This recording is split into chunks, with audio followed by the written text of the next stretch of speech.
جی welcome back. Basit صاحب، وزیر اعظم مودی نے دورہ کر لیا یونائٹڈ عرب ایمریٹس کا.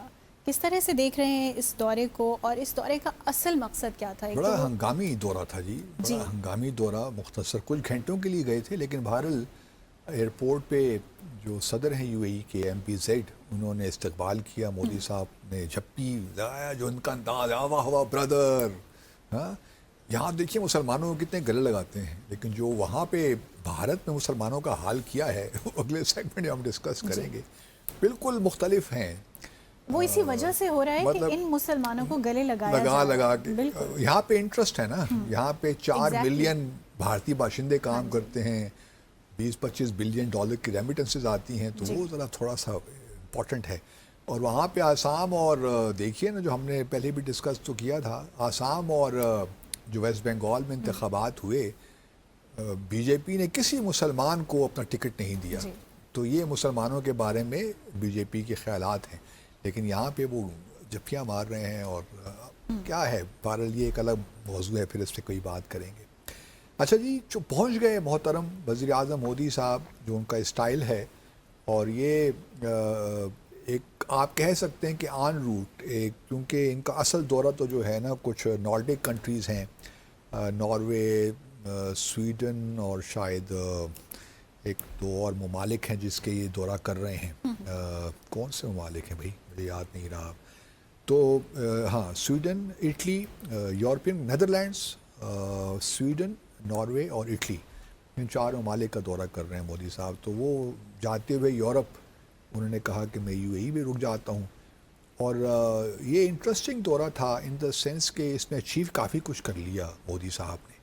ایک تو فریم ورک ایگریمنٹ کر لیا ڈیفنس پہ، جی اس میں کافی امپورٹنٹ ہے ان دا سینس کہ اس وقت جو حالات ہیں ویسٹ ایشیا میں، اور جو UAE کا پرسپیکٹو ہے ویزاوی ایران، وہ بھی امپورٹنٹ ہے. اس کو سامنے رکھتے ہوئے اس قسم کا فریم ورک ایگریمنٹ کرنے کی اپنی ایک اہمیت ہو جاتی ہے.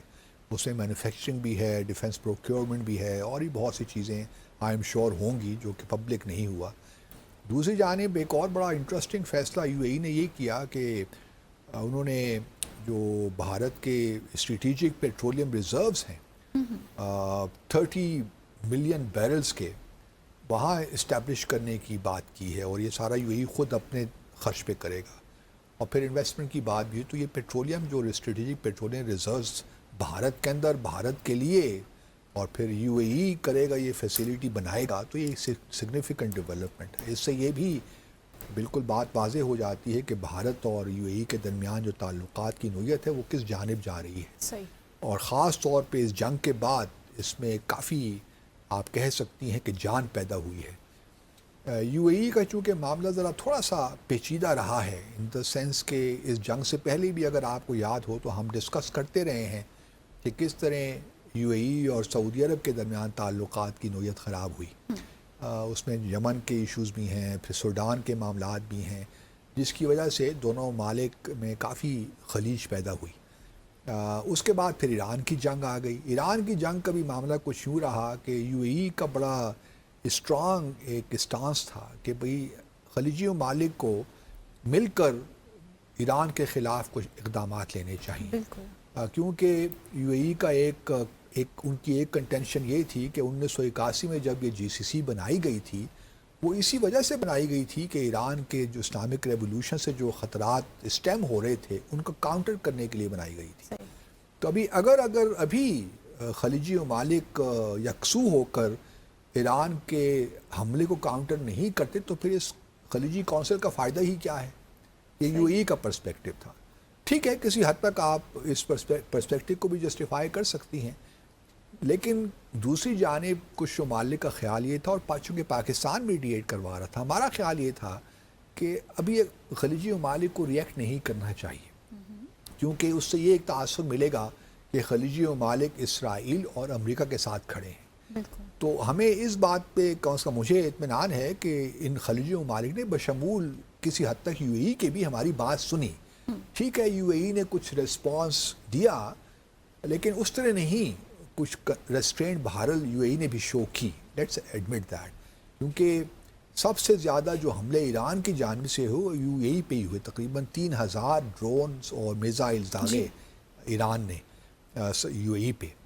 تو میرا اپنا خیال یہ ہے کہ اس وجہ سے تھوڑا بہت UAE میں ایک آپ کہہ سکتے ہیں غصہ تو ہے خلیجی ممالک جو ممبر کنٹریز ہیں ان کے خلاف، کیونکہ وہ سمجھتے ہیں کہ جو GCC ہے it could not step up to the challenge. جو ایران کا چیلنج تھا، ایران کو بالکل فری ہینڈ آپ نے دے دیا، جہاں اس کا دل چاہا اس نے حملے کر دیے. شاید اسی وجہ سے UAE کو تھوڑا بہت اسرائیل کی جانب سے آئرن ڈوم بھی مل گیا، انہوں نے ذمہ داری لے لی UAE کو ڈیفینڈ کرنے کی. تو یہ تمام وہ معاملات ہیں جس کی وجہ سے ایک ٹینشن تو اس میں ہے. اب آبویسلی یہاں پاکستان میں بہت سے لوگ بہت سی باتیں کر رہے ہیں، لیکن میرا اپنا خیال یہی ہے کہ ہمارے بھی دیکھیے پاکستان کی بھی الحمدللہ ٹھیک ٹھاک تعلقات ہیں UAE کے ساتھ. کہیں کہیں مس انڈرسٹینڈنگز ہو جاتی ہیں، اور یہ آج بھی نہیں پہلے بھی ہوئی ہیں. اس سے پہلے دیکھیے نا 2017-18 میں یا نہیں 2019 میں جب پاکستان کوالالمپور سمٹ کا جو ایک واقعہ ہوا تھا، اس زمانے میں بھی ہمارے تعلقات میں کچھ کشیدگی سی پیدا ہو گئی تھی، کیونکہ سعودی عرب اور UAE کو وہ آئیڈیا پسند نہیں تھا کہ ہم ایک اور مسلم ممالک کا کوئی بلاک کھڑا کر دیں.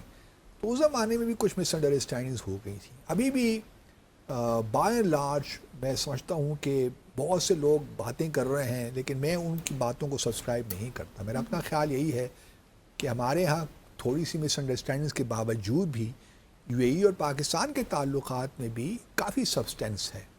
اور کچھ لوگ کہہ رہے ہیں کہ جی واپس بھجوا رہے ہیں، ویزاز بند کر دیے ہیں. یہ کوئی نئی بات تو نہیں ہے، اس سے پہلے بھی ہوتے رہی ہیں یہ چیزیں. تو میں اس کو اس پیرائے میں نہیں دیکھتا کہ بس حالات ہمارے خراب ہو گئی UAE کے ساتھ. UAE ہمارے لیے ایک اہم ملک ہے اور ہمیں بہرحال احتیاط کے ساتھ کام لینا چاہیے. کوئی ایسا قدم نہیں اٹھانا چاہیے جس سے یہ تاثر ملے کہ جی پاکستان نے بس اب UAE کے ساتھ سارے جو ہیں معاملات خراب کر دیے. بالکل. اور ایسی بات بھی نہیں ہے کہ UAE ہمارے انٹرسٹ کو نہیں دیکھ رہا، کہیں نہ کہیں ہمارے انٹرسٹ کنورج بھی ہوتے ہیں. یہ الگ بات ہے کہ UAE نے بہت، جس طرح میں پہلے بھی کئی بار کہہ چکا ہوں کہ UAE نے شاید جلدی کی ابراہیم اکارڈز کو جوائن کرنے میں 2020 میں جو کیے لانگ ود بحرین اور کچھ اور موراکو وغیرہ کے ساتھ، سوڈان، موراکو، کیونکہ UAE ایک بڑا اہم ملک ہے اس خطے کا خلیجی ممالک میں. اس کو جوائن کرنا اگر تھا ہی تو کچھ ایسی شرائط لگاتا جس پہ عمل درآمد بھی ہوتا. کیونکہ ایک شرط تو لگائی تھی UAE نے کہ اگر ہم ابراہیم اکارڈز جوائن کریں گے تو کم از کم یہ ہے کہ اسرائیل جو سیٹلمنٹس بنا رہا ہے ویسٹ بینک میں وہ بند کر دے گا، لیکن اسرائیل نے نہیں کیا. تو اس وقت ہی پھر ابراہیم اکارڈز سے نکل جانا چاہیے تھا. اور پھر خاص طور پہ غزہ کے واقعے کے بعد، غزہ میں جب جنگ شروع ہوئی اس کے بعد تو ایک اچھا موقع تھا UAE کے لیے کہ اس وقت نکل جاتا، ایک پروٹیسٹ ہوتا اور شاید کہانی بدل جاتی. باقی ممالک بھی شاید نکل جاتے لائک بحرین اور موراکو اور سوڈان وغیرہ بھی، لیکن اس وقت بھی UAE نے وہ فیصلہ نہیں لیا، جس کی وجہ سے بہت سے مسلمان ممالک میں ایک بے چینی سی تو ہے کہ کیوں یہ UAE لگتا یہ ہے کہ اسرائیل کے ساتھ کھڑا ہے. اور بھارت کی کوشش یہی ہے کہ وہ اس طرح پروجیکٹ کرے UAE کو کہ UAE، اسرائیل اور بھارت کا کوئی ایک ٹرائی پارٹائٹ قسم کا کوئی ڈیفنس ایگریمنٹ یا سیکیورٹی ایگریمنٹ ہو گیا ہے. حالانکہ بھارت بھی کبھی اس جانب نہیں جائے گا. بھارت کبھی بھی ایسا کام نہیں کرے گا جس کے تحت ٹرائی لیٹرل کوئی لگے کہ کوئی ڈیفنس پیکٹ ہو گیا ہے، کیونکہ بھارت کا یہ ہے نہیں، اس طرح بھارت آپریٹ نہیں کرتا. جو تھوڑا بہت میں سوچتا ہوں بھارت بائی لیٹرلی ضرور کرے گا. بائی لیٹرل دیکھیے اس کے اسٹریٹجک تعلقات تو اسرائیل کے ساتھ بھی ہیں، UAE کے ساتھ بھی ہو سکتے ہیں، ہو رہے ہیں، لیکن کبھی بھی وہ کسی ٹرائی لیٹرل ارینجمنٹ میں نہیں پڑے گا. اور میرا اپنا خیال یہ ہے کہ شاید UAE بھی اس بات کو اتنا پبلک میں لے کر نہ آئے. اگر ان کے کچھ ڈیفنس یا سیکیورٹی ارینجمنٹس ہیں بھی اسرائیل کے ساتھ تو وہ اس کو جو ہیں پبلک ڈومین میں اس طرح لے کر نہیں آئیں گے، اس پہ زیادہ بات چیت کم از کم نہیں کریں گے. کیونکہ UAE کو بھی اس بات کا تو ادراک ہے کہ پبلک اوپینین ویسٹ ایشیا میں کیا ہے، خاص طور پہ اسرائیل کے خلاف ہے، فلسطین کے حق میں ہے. تو یہ UAE کو بھی سوٹ نہیں کرتا. اس لیے جو ہے میرے حساب سے ٹھیک ہے مودی اور UAE کے تعلقات بڑے اچھے ہو گئے، اس میں ایک زیادہ روبسٹنس آپ کو نظر آتی ہے، لیکن پاکستان کو اپنے پرسپیکٹو سے چیزوں کو دیکھنا چاہیے.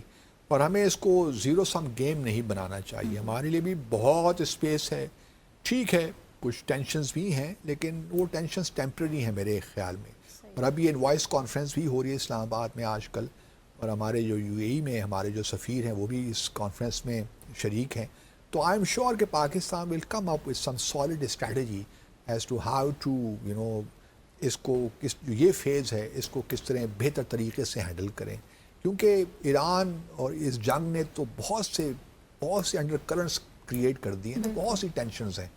تو اتنا آسان بھی نہیں ہے ان تمام معاملات کو ہینڈل کرنا. لیکن آئی ایم شیور کہ فارن آفس کے پاس جو ہے ماشاءاللہ اذہان ہیں موجود, اور وہ اس صورتحال کا بخوبی مقابلہ کر سکتے ہیں, اور اپنے لیے جو اسپیس ہے ہمارے پاس خلیجی ممالک میں اس کو بڑھانے میں بھی اپنا بھرپور کردار ادا کریں. صحیح. ناظرین یہاں لیں گے مختصر سا وقفہ, اور بریک کے بعد آپ کو بتائیں گے, باسط صاحب کا تجزیہ لیں گے کہ بھارت میں کیوں کن عزائم کے تحت مساجد کو مندروں میں تعمیر کرنے کا سلسلہ جو ہے وہ چل پڑا ہے. Stay with us.